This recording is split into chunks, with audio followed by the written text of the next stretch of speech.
If you're a parent who feels like you've lost respect or trust with your child, or maybe you feel like you have no influence over their behavior anymore, this episode is for you. On the last episode of Parenting with Emotional Intelligence, which was on October 27th to be exact, I talked about parenting habits like empty threats and promises and delayed punishment that could lead to mistrust, disrespect, and poor behavior. I think any one of us who have either dealt with children on a daily basis or as a parent has used one of these methods before, especially if you're running low on energy. And as I mentioned in the previous episode, they can be effective from time to time, but overuse or extreme use regarding the type of threat or promise can lead to either a lack of trust and respect due to a lack of follow-through or potential emotional trauma. Regardless if these methods have been proven to be somewhat effective in the past, we should try to avoid these at all cost. But if you've been using them for years, what do you do now? You may notice that your child seems to tell you what they want and what they're going to do rather than the other way around. Or what if you've made so many empty promises that they've lost trust in you, which has led to the relationship becoming weakened or strained? Don't fret. There is a way to reverse the effects of empty threats and promises. However, it will take time, humility, lots of effective communication, patience, understanding, and effort on your part. Let's start with reversing the effects of empty threats. It's likely that once your child catches on to empty threats, they'll continue to misbehave because you've conditioned them not to fear the consequences of their actions. Additionally, if you have used delayed punishment, meaning the common wait until your father or mother gets home approach, this is more than likely a follow-up tactic since the empty threats are no longer effective. What you are looking for now is to regain respect and trust from your child and show them that when you say, if you do this or don't do that, then this will happen. It actually happens. Pretty simple solution. Say what you mean and do what you say. There are a few ways to introduce your new approach to always following through. Either one, sit down with your child and have an open discussion about the new changes that will occur, and this will prevent them from being completely blindsided and stunned when you change your behavior and expectations. Or two, you could wait until something happens and then proceed to follow through. For example, scenario one, you sit down with your kid and say, I know in the past I have not followed through on consequences with you, and that is my fault. However, things are going to change. I want you to learn that all actions have consequences. So when I say if you do or don't do blank, then blank will happen. That is your only warning. If you make the choice to continue doing whatever or not doing whatever, you will face the consequences of your actions or behavior. So now they know.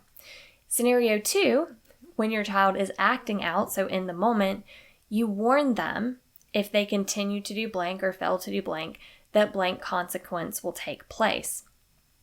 Be sure to only offer up consequences that you are willing to follow through with, and of course, ones that are fitting of their behavior.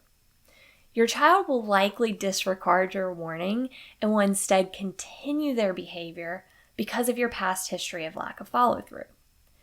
This is a super important part. Listen up. Do not offer more than one warning. A lot of parents will continue to reiterate their threat, hoping it will sink in and the kid will eventually comply. But my rule is one and done. In real life, sometimes that's all we get, and sometimes one warning is being generous in some cases. This will not only teach them to be mindful of their choices in life, but it will also save you time and energy and headache from repeating yourself. Just to warn you, your child will likely rebel and throw a fit even harder than before because they are trying to get their way, because it probably worked in the past. So remember, regardless of their response, Potential hateful words like, I hate you, you're the worst parent in the world, I wish you were dead. Yeah, they can be brutal. Know that those are just their emotions being projected onto you. They don't mean that. So continue to follow through after the first warning. Yes, it may be painful. And yes, it may be like this for a while before you regain their respect and trust. But it will happen as long as you approach the situation. Well, first off, you follow through with the situation, but you approach it with love, compassion, and emotional intelligence. Which, by the way, doesn't mean that you have to be soft or a pushover. And we're going to expand upon that topic in the next episode of Emotional Intelligence. But lastly, let's address how to regain respect and trust if you've made a habit of making empty promises. And as I said in the previous episode, this is likely not done intentionally. As adults, we're juggling a lot of things.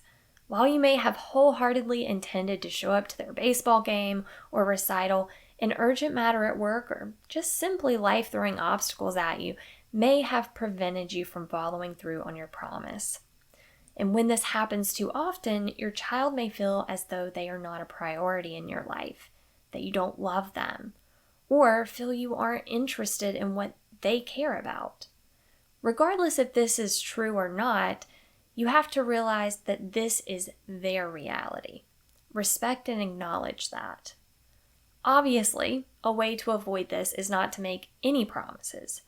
But if you're far past that, one way to earn back their trust and respect is to begin to make time for them without prior disclosure. For example, you see that you have 2 hours open on your calendar, so you block it off and surprise your child by taking them to their favorite ice cream parlor. Or you devote 2 hours to whatever they want to do. You might say to your child, I have 2 hours available and I want to spend it with you. What would you like to do together? After doing this a couple of times, when you have spare time, I recommend mentioning during your time together with your child how much you are enjoying their company and you acknowledge that you failed to follow through on many things that you've promised. Explain that it had nothing to do with them, but you can understand how it might make them feel. Also, and this is really important, give them time to share their feelings and listen to them. And instead of promising that it won't happen again, which could be another empty promise, simply say, there are going to be times when things are going to come up and I can't make it to your game or recital or etc. I will do a better job of not making a promise on things that I can't keep. But when I do have free time, I look forward to spending time with you. Again, it will take time, constant open communication, and humility on your part, but you can regain trust and respect from your children. Okay, so that's all for today's episode of Parenting with Emotional Intelligence. Next time, we will talk about what it means to parent with love, compassion, and understanding while also being assertive, steadfast, and intolerant. Until then, live and lead with an open heart and an open mind. Thanks for watching.